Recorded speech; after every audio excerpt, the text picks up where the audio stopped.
हाँ तो स्टूडेंट, आज मैं Hindi lecturer Marwari college Nirmala Sahu elective Hindi के अंतर्गत भी या कोर में भी ये पत्र लेखन आता है आप लोगों के एग्ज़ाम में।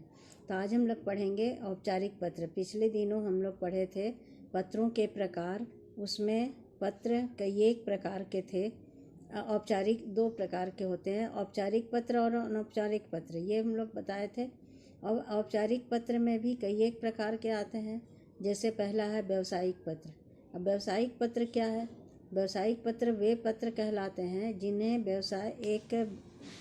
जिन्हें एक व्यवसायी दूसरे व्यवसायी को लिखता है अपने किसी सामान के लिए या किसी भी के लिए, वे पैसे के लिए, जो भी चीज़ है। तो कहते हैं कि एक व्यक्ति एक दूसरे व्यवसायी को पत्र लिख सकता है। अब जैसे यहाँ पर है, कोई ग्राहक अपने पुस्तक विक्रेता को पत्र लिख सकता है, या दूसरे तरह का है एक व्यवसायी का दूसरे व्यवसायी को पत्र लिखना।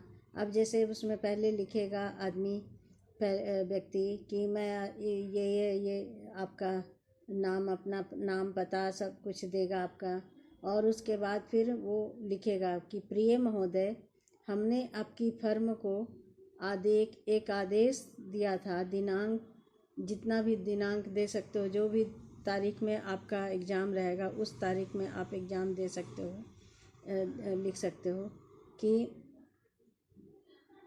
प्रेषित किया था। उसमें जो सामान मंगाया था उस विषय में बड़े स्पष्ट शब्दों में लिखा था कि सामान उच्च गुणवत्ता का हो और साफ सुथरा होना चाहिए। साथ ही उसकी पैकिंग भी अच्छी होनी चाहिए।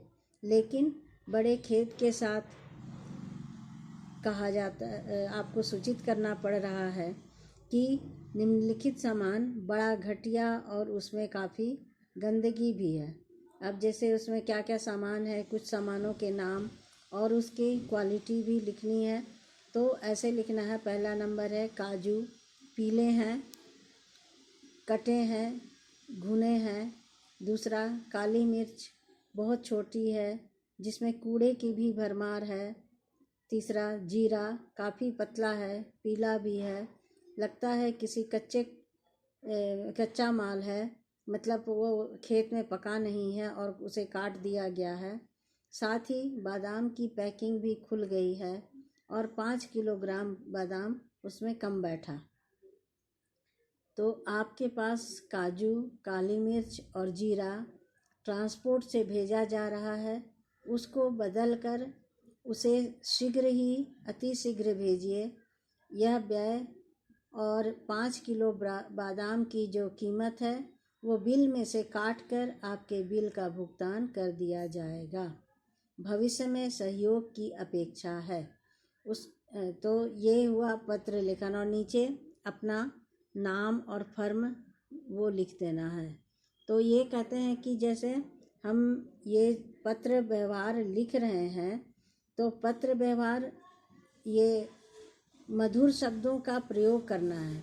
किसी भी सामने वाले को हमारे पत्रों के माध्यम से किसी का भी दिल दुखे नहीं या उनको बुरा ना लगे।